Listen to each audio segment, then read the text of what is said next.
ব্রহ্ম পরম ব্রহ্ম মূল মালিক রাধা স্বামী দয়ালে শ্রীচরণে কোটি কোটি প্রণাম। ঠাকুর পরিবারের উপস্থিত সকলকে শ্রেণীভেদে আমার প্রণাম, ভালোবাসা, শ্রদ্ধা। তো শ্রী শ্রী ঠাকুর জন্ম থেকে মৃত্যু পর্যন্ত আমাদের জন্য ডালি সাজিয়ে দিয়ে গেছে একটা সুন্দর জীবন কিভাবে আমরা পেতে পারি। তো এই প্রসঙ্গে আলোচনা করতে গিয়ে প্রথমে আমরা প্রত্যেকে নিজেদেরকে নিয়ে একটু করে ভাবি। আজকের এই যে উন্নত প্রযুক্তির যুগ এবং সেই প্রযুক্তির ব্যবহারের ক্ষেত্রে আমরাও কিন্তু অনেক দুঃখ হয়ে উঠেছি। কেমন? ছোট্ট একটা উদাহরণ দিয়ে আমরা শুরু করতে পারি যে আমাদের কাছে যে স্মার্টফোন বা মোবাইল ডিভাইসটা রয়েছে, এমন হয় যে আমাদের মন মোবাইলটা পাশে থাকলেই সব সময় মোবাইলের দিকে হাত চলে যেতে থাকে এবং মোবাইল দেখতে দেখতে যে নিয়ন্ত্রণহীনতা, সেই নিয়ন্ত্রণহীনতা কতক্ষণ যে আমরা মোবাইল দেখছি সেটা আমরা বুঝতে পারি না। অর্থাৎ আমাদের মনের যে নিয়ন্ত্রণ, সেই মনের নিয়ন্ত্রণের ক্ষেত্রে কিন্তু আমরা খেই হারিয়ে ফেলি। সত্যিই তো বর্তমান যে পরিস্থিতি, বিভিন্ন যে নৃশংসতা ঘটে চলেছে আমাদের সমাজ ব্যবস্থায়, আমরা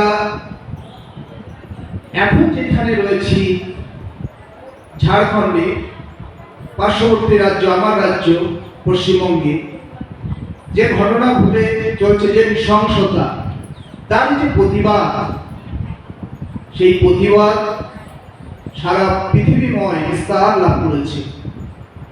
কিন্তু সত্যি আমরা যদি ব্যক্তিগতভাবে প্রত্যেকেই নিজেদেরকে অ্যাসেস করি, তাহলে আমাদের ভিতরে কি প্রশ্ন তৈরি হয় না? সে কারণেই সত্যি যদি আমরা প্রত্যেকে একটু একটু করে ভালো হই, তাহলে কিন্তু এই নৃশংসতা থেকে আমরা রক্ষা পেতে পারি। যে কথা সদ্গুরু তার বাণীর মধ্যে দিয়ে বলে গেছে, গুরু এই শব্দটি সংস্কৃত শব্দ, গু শব্দের অর্থ অন্ধকার এবং গুরু শব্দ যে অন্ধকার তারণ করে। গুরু অর্থাৎ আমরা আমাদের মনের যে অন্ধকার রয়েছে, মনের গভীরে যে দৈবিক বৃত্তি রয়েছে, সেই অন্ধকারকে দূরীকরণ করার জন্য প্রয়োজন আমাদের সদ্গুরু। সদ্গুরুকে যদি আমরা ঠিকঠাক ভাবে ধরতে পারি, তবে আমাদের মনের অন্ধকার আমরা দূর করতে পারি।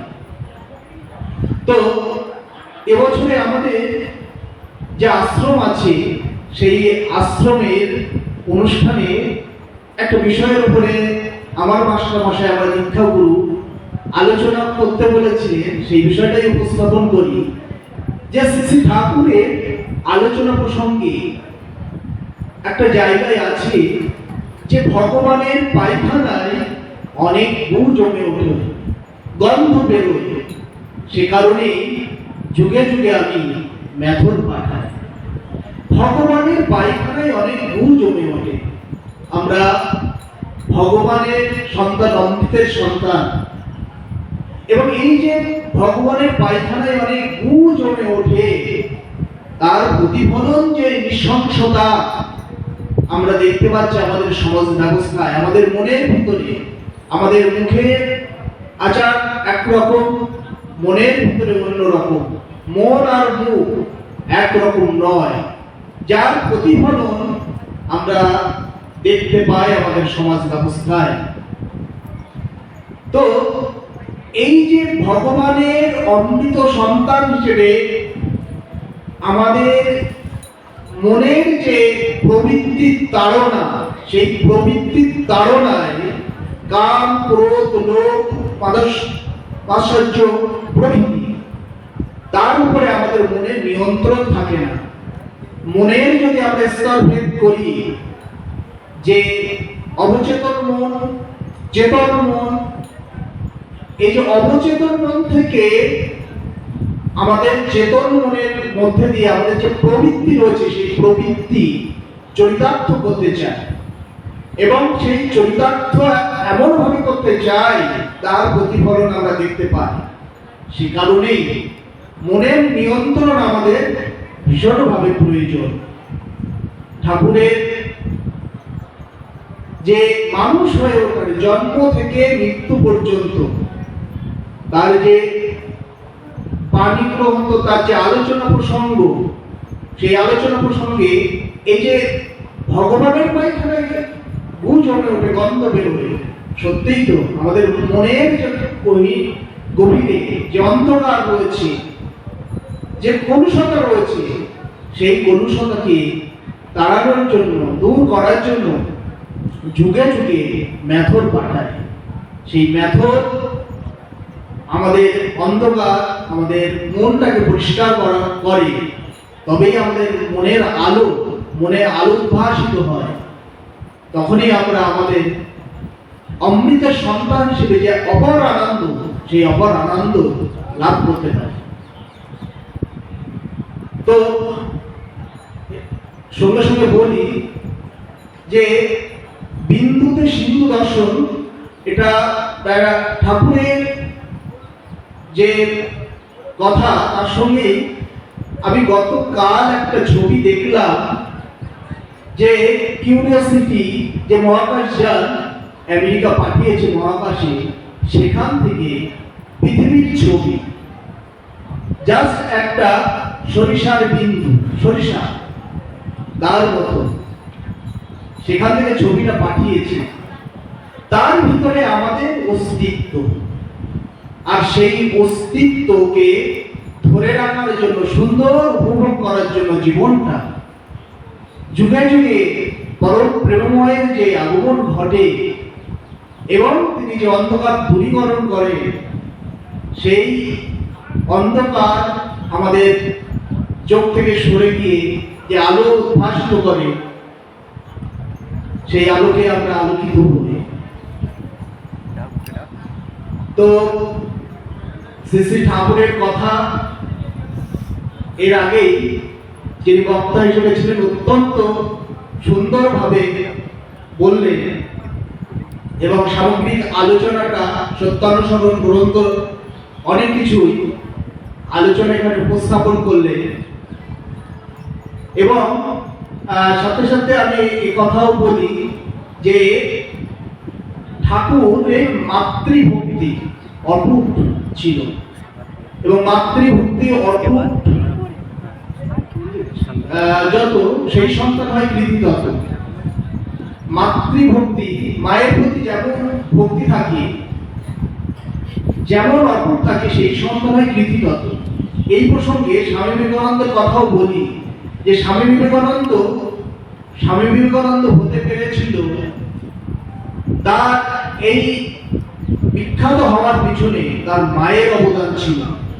সেখানে স্বামী বিবেকানন্দ একটা এক্সপ্রেস করছে, ছোটবেলায় তার মা মহাভারত, রামায়ণ বা পৌরাণিক যে কাহিনীগুলো পড়ে পড়ে শোনাত, তার থেকেই তার বাক শক্তি, তার আধ্যাত্মিক চেতনা, সেই মা যদি ঠিকঠাক ভাবে পরিচর্যা না করে সন্তানের এবং ভক্তি যদি অটুট না থাকে, সন্তান কিন্তু কৃতি হতে পারে না।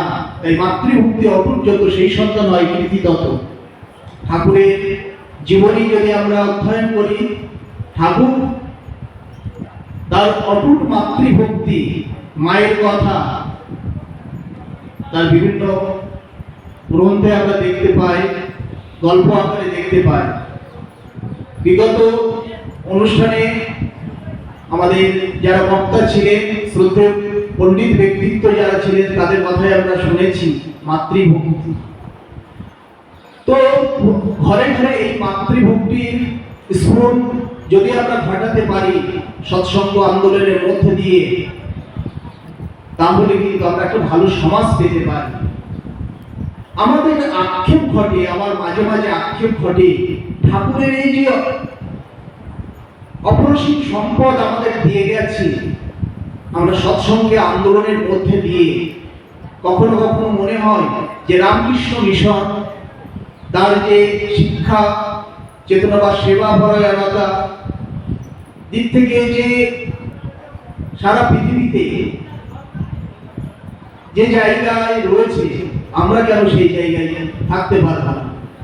আমাদের সৎসঙ্গীদের মধ্যে অনেক স্কলার রয়েছে, শিক্ষা প্রতিষ্ঠান যদি আমরা সেইভাবে তৈরি করতে পারি, স্বাস্থ্য শিক্ষা স্বাস্থ্য যেখানে ঠাকুরের দেওয়া শিক্ষা পদ্ধতি প্রচলন করা যাবে। আমার মাস্টারমশাই অত্যন্ত বিদগ্ধ মানুষ, আমার ঋত্বিক দেবতা, তার সঙ্গে নিয়মিত কথা যখন হয় তিনি আক্ষেপ প্রকাশ করেন।